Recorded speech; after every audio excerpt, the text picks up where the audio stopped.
Welcome back. We are here in the kitchen with Bristol Hotel chef Jason van Marter to learn how to make another Thanksgiving side dish. Now tell us what this one is. So we're moving on to dessert. Okay. And we're going to do something a little bit different. We're going to make a sweet potato custard instead of pie. And we are going to start with about a dozen egg yolks. That's going to be our thickening agent as we cook it. Okay. And then we've got about a cup's worth of sweet potato puree. You can use stuff from a can, you can roast your own sweet potatoes, whatever your preference is, it'll work just fine. Okay. Okay.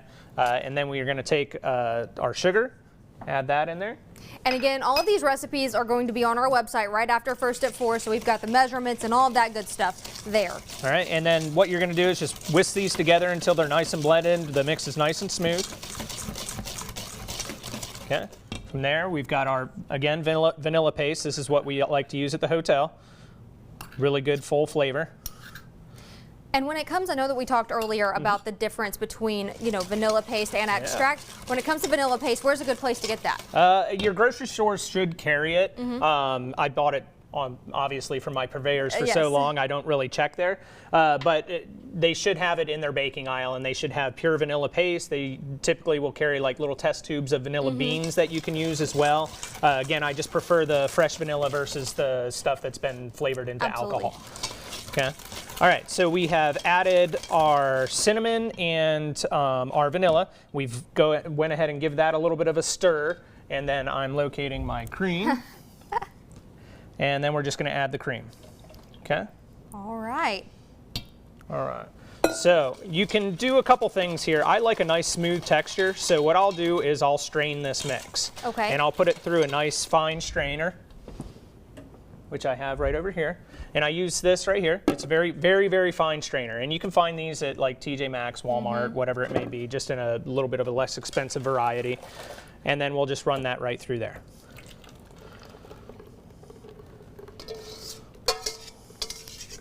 And I know that you mentioned that you don't have to strain it, right? You don't. What it'll do if you don't strain it, you'll just have a little bit more of a pulpy texture because of the pumpkin puree, or the sweet potato puree that's in there. But I like a nice smooth texture to my custards and my creme brulee, so I like to strain it all out.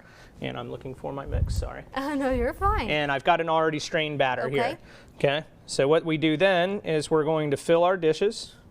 And it's best to use small dishes for this, right? Not one big one. Absolutely. It's just going to cook more uniformly in that, and it's individual portioned, right? Much easier for a party. As much as anybody says, who really likes to share dessert, right? So we'll pour those into our ramekins.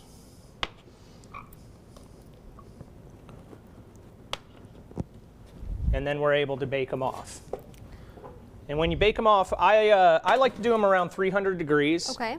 And that just helps to cook them a little bit lower and slower and kind of guarantee that you're going to get a better texture out of it. And you're going to put water in your pan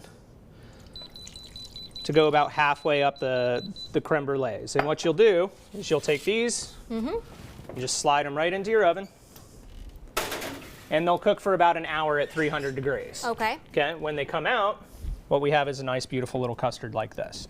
Yes, and I know that, we were just talking, you can torch it or you don't have to. You can. Unfortunately, I had a hiccup and I forgot my torch to bring with me. That's okay. But I'm going to show you how to decorate it all and how you can serve it up to people, and I'll cut into it so you guys can see the nice, beautiful, smooth texture.